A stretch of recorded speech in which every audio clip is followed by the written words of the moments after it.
ก็ไม่ได้โน่ว่าอะไรเขาเดือนสอนมีสินใจนี่แหละนะสินใจในเพิ่มเติมเนาะใช้ธรรมนูญแล้วเป็นเก้าก็สอนสินใจยืนตรงนี้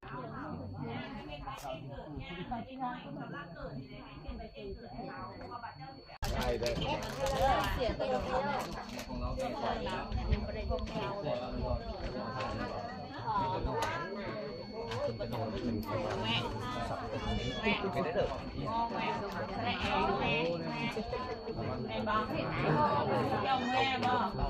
ฟังนั่นแง่มันเลยเงินกู้แล้วแง่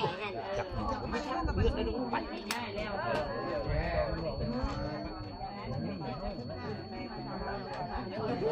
แข่งกัน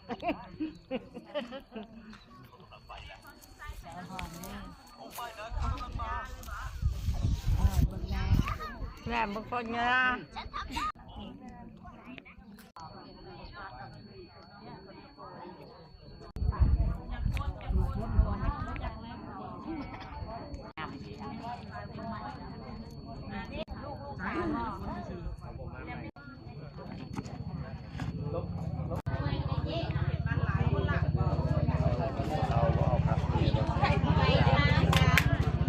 มีเงินเล็กดีนะโอเค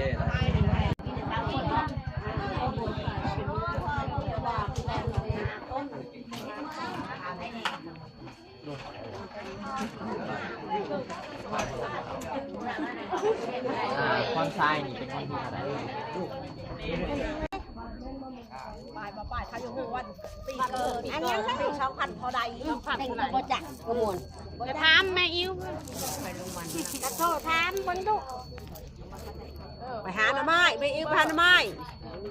หัวบ่บ่หัวกับหาไม้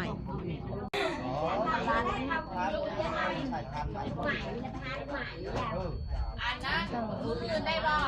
มือหลอดไก่มือเลย มืออื่นจะไปเอาสมุนไพรได้เอาดอกไปได้ลูกมีพันธุ์ให้เราเอาสมุนไพรเขาแล้วบ่ได้เอาเราเลยเกิดร้านมาเก็บบัตรเลยใส่ได้ไม่ได้เขียนสมุนไพรมาเขียน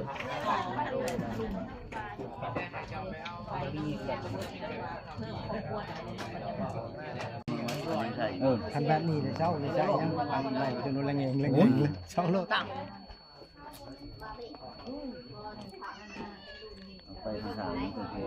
บอกแม่เชี่ยวบอกแล้วเนาะเวลาเขาเด็กคม ตุ้ยได้แต่เมื่อกี้เพิ่มจำนวนคนไปนี้เลย